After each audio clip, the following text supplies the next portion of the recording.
Misalnya, ini capres yang diusung oleh PKS dikasih label A, B, C, D, F, G.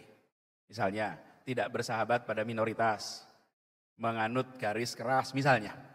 Lalu apa yang perlu jawab? Jangan di counter Bapak Ibu. Oh tidak, dia bersahabat, jangan. Katakan saja pada yang mengungkapkan itu, barangkali memang dia begitu ya. Diberikan ruang untuk itu dijadikan seakan-akan sesuatu yang benar. Barangkali dia begitu ya. Lalu kasih follow up pertanyaan, ada contohnya tidak dia intoleran? Ada contohnya dia diskriminatif? Oke? Ada contohnya dia tidak bersahabat pada minoritas.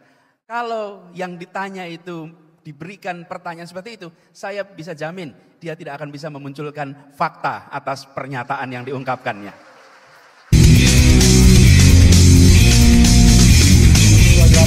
Ketemu lagi kita di channel yang perlu imajinasi rumah gratis tidak bayar. Subscribe. Bismillahirrahmanirrahim. Assalamualaikum warahmatullahi wabarakatuh. Saya bersyukur sekali hari ini bisa kembali ke Jogja. Gedung ini adalah salah satu gedung yang pada waktu itu kita rasakan kalau ada acara itu besar sekali. Masuk ruangan hari ini begitu dipenuhi PKS dan semangatnya, rasanya menjadi gedung yang sempit. Gedung yang kecil nih. Karena dulu semua di sini saya sampai ke depan tadi luar biasa. Insya Allah seperti dikatakan Habib Abu tadi, gelora semangat ini menandakan ikhtiar yang menghasilkan insya Allah kemenangan bagi kita semua. Tadi pakai pantun, saya jawab pantun juga boleh ya? Boleh ya? Boleh, siap. Jalan-jalan di kota Jogja,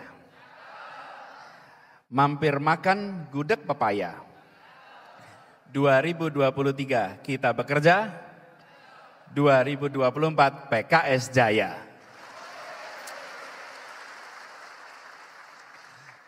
Lagi ya, boleh ya? Boleh. Jalan-jalan di sekitar Sleman. Pulangnya lewat Jalan Kaliurang. Bersama dengan Koalisi Perubahan, insya Allah kita akan menang. Insya Allah. Alhamdulillah semangat yang sangat terasa ini insya Allah menggambarkan, mewakili apa yang sudah diikhtiarkan selama beberapa tahun belakangan ini. Bahwa PKS mengambil sikap sebagai champion, sebagai contoh di dalam proses demokrasi. Ketika mengikuti proses pemilu, ada hasilnya, di situ ada yang berada di dalam pemerintahan dan ada yang berada di luar pemerintahan. Dua-duanya adalah pilar demokrasi. PKS mengambil rute yang konsisten. Ketika berada di rombongan yang tidak berada dalam pemerintahan, PKS menjalankan perannya di luar pemerintahan. Mungkin pada awalnya terasa seperti sendirian, tapi rakyat menilai, sejarah mencatat bahwa ini adalah partai penjaga demokrasi di Indonesia. Ada masa berada dalam pemerintahan, ada masa di luar pemerintahan. Dan ketika menengok panjangnya perjalanan, 21 tahun. Kalau tadi Bapak Abu bilang 21 tahun itu usia yang sedang apa istilahnya, asyik-asyiknya gitu ya. 21 tahun. PKS harus memandang bahwa ini belum panjang usianya, masih panjang ke depan. Dan yang dilakukan bukan hanya memikirkan apa yang dikerjakan hari ini, tapi pikirkan apa rekam jejak yang akan muncul dari sebuah partai lintas waktu. Dan inilah yang kemudian bisa menjadi rujukan. Kedepannya nanti akan punya rekam jejak. Ketika dalam pemerintahan A, B, C, D, E yang dihasilkan. Ketika di luar pemerintahan A, B, C, D yang dihasilkan. Ini adalah rekam jejak yang akan disajikan. Kadang-kadang banyak dari kita yang tidak berpikir tentang rekam jejak jangka panjang. Karena itu 21 tahun perjalanan PKS adalah 21 tahun menjadi bekal ke depan dengan rekam jejak yang luar biasa. Tepuk tangan untuk PKS. Bahkan 2 pekan lalu ada acara dengan buruh di peringatan Hari Buruh di kantor DPP PKS. Dan di situ para aktivis-aktivis buruh berjejer menceritakan sikap dan konsistensi perjuangan untuk menghadirkan keadilan bagi para buruh-buruh yang ada selama ini. Itu adalah contoh bagaimana kita memiliki rekam jejak yang nantinya akan terus dicatat. Saya sering berkomentar begini, memikirkan apa yang ditulis orang hari ini itu baik-baik saja. Tapi memikirkan apa yang ditulis sejarawan di masa depan itu jauh lebih baik lagi. Karena nanti mereka semua akan menulis dengan data yang lengkap. Tepuk tangan hari ini, tepuk tangan yang diperaih karena langkah-langkah hari ini itu baik. Tapi apresiasi yang muncul lintas waktu itu menjadi kenyataan yang tidak bisa diubah. Dan itulah rekam jejak yang akan terus dibawa. Jadi selamat milad buat PKS. Yang kedua, ini sekaligus halal bihalal. Jadi tadi katanya paketnya paket hemat ya Pak Fikri. Semua jadi satu, pahe ini. Ini namanya gini, kalau pakai hemat itu. Modal bismillah, hasil alhamdulillah. Modal bismillah, hasilnya alhamdulillah. Gitu. Nah, kalau kita lihat dengan suasana kemarin, Ramadan kemarin saya dapat kesempatan untuk berkeliling di wilayah Jati Jaya ini. Berkeliling, saya menjalani tirakat, mendengar, bukan berbicara, mendengar. Bertemu dengan petani, bertemu dengan peternak, bertemu dengan penjaga warung, bertemu dengan yang punya toko baju, bertemu dengan macam-macam. Dari mulai ketemu dengan para alim ulama sampai tokoh-tokoh kebudayaan, semua ketemu. Dan semuanya senyap, bukan sebagai sebuah kegiatan kampanye, tapi sebuah kegiatan mendengar, menyerap. Dan dari perjalanan itu, selama kalau tidak salah 14 hari, ada 26 kabupaten kota yang kami kunjungi selama 14 hari. Lebih dari 120 pertemuan dengan berbagai macam masyarakat, tokoh-tokoh masyarakat. Apa yang saya temukan dalam percakapan-percakapan itu? Kami menemukan bahwa di Jati Jaya ini potensi untuk kita menang amat besar, jauh lebih besar daripada yang diprediksi banyak orang. Banyak yang menggambarkan Jati Jaya ini punya latar belakang A, B, C, D, F, G. Punya sejarah A, B, C, D, F, G. Sehingga memberikan perasaan kepada semua, wah ini sebuah wilayah yang mungkin tandus. Saya boleh sampaikan di sini, tempat ini subur dan tempat ini siap untuk ditanami semangat bagi kemenangan semuanya. Disebut tandus itu apa? Bila kita menanamkan ide, menanamkan pesan, susah tumbuhnya, susah nyebarnya, itu tandus. Dan banyak yang mengabarkan tandus-tandus, jangan kita merasa bahwa persepsi yang diciptakan adalah kenyataan yang di lapangan. Belum tentu. Persepsinya belum tentu membawa kenyataan. Lihat kenyataan, dan saya berbicara dengan para anggota legislatif di sini yang sudah senyatanya menang pemilu, memiliki kursi, tahu persis. Jadi tempat ini tempat yang subur, tinggal kita harus siap untuk mengerjakannya dengan cara yang benar, dengan cara yang baik. Insya Allah ide gagasan kita bisa tumbuh berkembang di tempat ini. Dan kita mengapresiasi sekali tema ulang tahun kali ini, yaitu perubahan untuk persatuan, sebagaimana nama koalisinya. Mengapa pesan ini harus digaungkan tentang persatuan ini? Karena kita menyadari bahwa bangsa ini amat beragam. Dan kita menyadari bahwa ada yang sudah merasakan kesejahteraan, ada yang belum mendapatkannya. Ada yang sudah bisa bersekolah tinggi, ada yang belum bisa melakukan itu semua. Ini merupakan tantangan. Ketika kita bicara tentang persatuan, sulit sekali menghadirkan persatuan dalam ketimpangan. Sulit sekali menghadirkan persatuan dalam ketidakadilan. Karena itulah yang ingin kita hadirkan dan perjuangkan adalah keadilan, kesetaraan bagi semuanya. Keadilan, kesetaraan inilah yang menghasilkan rasa persatuan. Jadi ketika kita bicara perubahan, apa aspeknya? Menghadirkan keadilan. Nah kebetulan partainya namanya Partai Keadilan untuk bisa sejahtera. Ini adilan, Partai Keadilan. Jadi ini pesan bahwa dengan menghadirkan keadilan, insya Allah kita punya persatuan. Tidak mungkin kita bisa membawa bangsa ini dalam persatuan yang sesungguhnya apabila keadilan tidak serius diperjuangkan. Nah, untuk itulah kami berharap di dalam kita bergerak nanti fokus pada pesan yang kita ingin sampaikan, bukan fokus pada pesan yang mereka sampaikan. Jangan sampai kita berangkat kemana-mana dengan beban di pikiran kita merespon apa yang kita duga jadi pikiran mereka. Kita sering menemukan kita dilabeli A, B, C, D. Datang ke masyarakat jangan bawa perasaan bahwa kita punya label A, B, C, D, E. Tidak ada label itu. Datang dengan keyakinan kami membawa misi. Ini misi kami, jelaskan. Dan bila kemudian di lapangan kita menemukan orang-orang yang menyampaikan, tetapi ada kabar begini Pak, ada kabar begitu Pak, maka saya titip, jangan dibantah. Misalnya, ini capres yang diusung oleh PKS dikasih label A, B, C, D, F, G. Misalnya, tidak bersahabat pada minoritas, menganut garis keras misalnya. Lalu apa yang perlu jawab? Jangan di counter Bapak Ibu. Oh tidak, dia bersahabat, jangan. Katakan saja pada yang mengungkapkan itu, barangkali memang dia begitu ya. Diberikan ruang untuk itu dijadikan seakan-akan sesuatu yang benar. Barangkali dia begitu ya. Lalu kasih follow up pertanyaan, ada contohnya tidak dia intoleran? Ada contohnya dia diskriminatif? Oke? Ada contohnya dia tidak bersahabat pada minoritas. Kalau yang ditanya itu diberikan pertanyaan seperti itu, saya bisa jamin dia tidak akan bisa memunculkan fakta atas pernyataan yang diungkapkannya.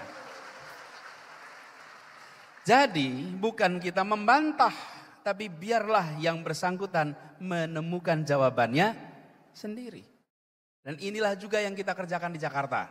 Bapak Ibu sekalian, setelah selesai pilkada, saya tidak membantah apapun yang dikatakan. Kami hanya kerjakan.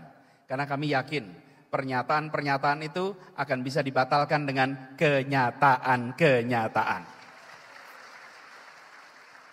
Pernyataan dibalas dengan pernyataan hanya menjadi debat berkepanjangan. Tapi kalau pernyataan ditangkis dengan kenyataan, dia akan bisa menguak fakta yang sebenarnya tersembunyi. Karena itulah Bapak Ibu sekalian, dalam kita bergerak, jangan sampai kita terlalu memikirkan apa yang kita duga dipandang. Termasuk bagi PKS, yang barangkali ada label-label pada PKS. A, B, C, D pada PKS. Letakkan itu di samping. Maju dengan ide, maju dengan gagasan, maju dengan rencana. Dengan begitu maka kita akan bisa mendorong percakapan ini menjadi jauh lebih baik dan akan membawa masyarakat melihat kenyataan yang sesungguhnya. PR yang kita hadapi adalah tanggung jawab kita kepada umat. Bahwa kita ingin PKS khususnya yang menjadi salah satu motor, artikulator bagi aspirasi umat mendapatkan porsi tempat yang lebih besar di dewan-dewan perwakilan kita di seluruh Indonesia. Itulah sebabnya kami melihat penting bagi semuanya untuk lebih positif.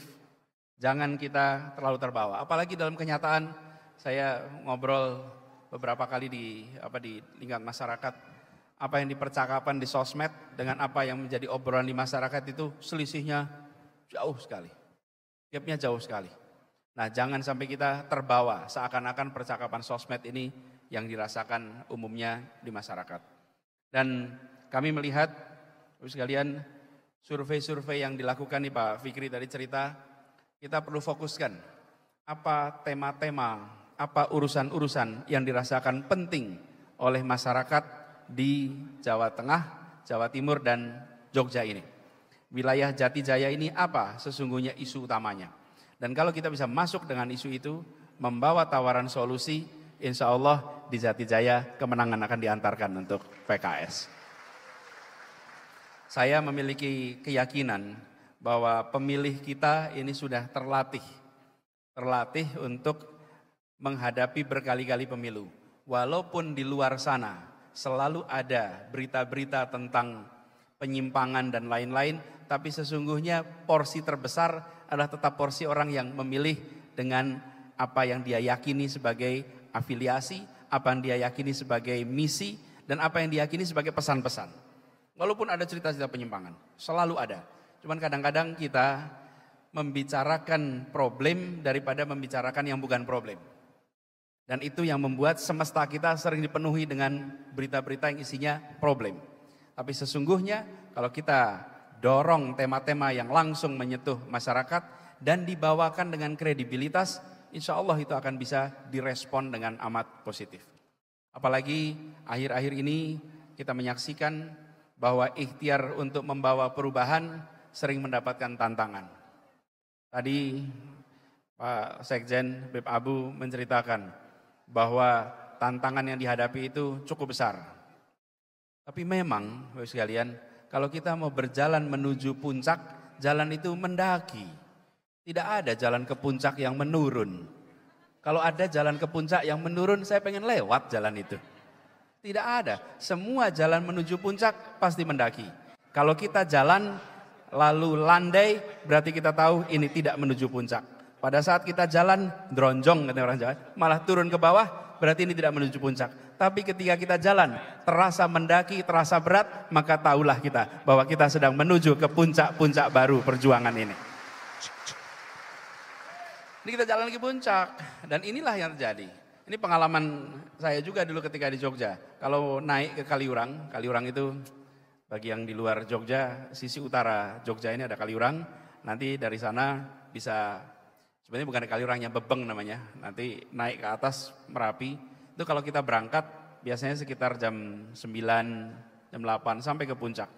Itu kalau perjalanan gelap, nggak bisa lihat dengan jelas, sederhana saja. Bila rutenya sudah mulai landai berarti kita nggak kemana-mana. Tapi kalau rutenya masih naik, masih berat, ini berarti kita menuju ke puncak. Semua orang yang pernah mendaki gunung pasti merasakan itu. Walaupun tidak terbaca rutenya seperti Google Map, tapi terasa arahnya naik, ini berarti menuju puncak. PKS dan kita semua sedang merasakan perjalanan yang berat, itu artinya kita sedang menuju ke puncak-puncak baru itu. Dan survei-survei patut untuk kita jadikan referensi. Tapi jangan itu menjadi demotivasi. Jangan itu menjadi yang membuat kita khawatir. Kami dulu ketika pilkada di Jakarta, Bapak sekalian, tidak ada satupun survei yang pernah memenangkan kita. Nggak ada. Tidak ada. Bahkan litbang sebuah koran sangat terkenal, itu menempatkan kita jauh sekali di bawah. Kalahnya berlebihan. Sampai di ujung pun kita masih kalah. Jadi saya sering bilang, ini sebetulnya aspirasi masyarakat atau aspirasi penyelenggara survei ya gitu. Ini yang mana nih kita? Nggak tahu. Hari ini juga kita menemukan itu. Bahkan ada yang tanya kemarin di sebuah wawancara, Pak Anies ini banyak jegal-jegal, gimana komentarnya? Saya komentari gini, mungkin yang menjegal-jegal itu sedang mengatakan bahwa survei aslinya tidak seperti itu. Loh, iya. Karena kalau di survei nomor 3, buat apa dijegal? Kan nomor 3. Kalau surveinya nomor 3, tapi tetap menjegal, mungkin dia punya survei yang sesungguhnya yang kita tidak tahu. Ini logika sederhana saja. Kalau dia percaya nggak usah dijegal, tungguin aja.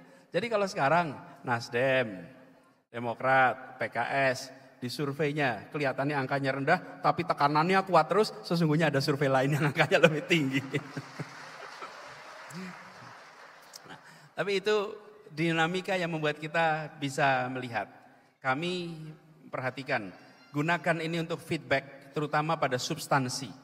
Bukan semata-mata feedback pada angkanya, tapi substansinya.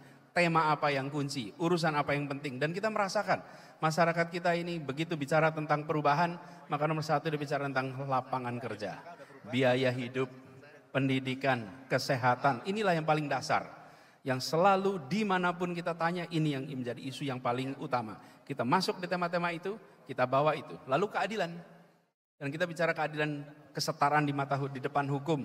Sesuatu yang sekarang menjadi PR luar biasa. Kita ingin agar hukum ditegakkan.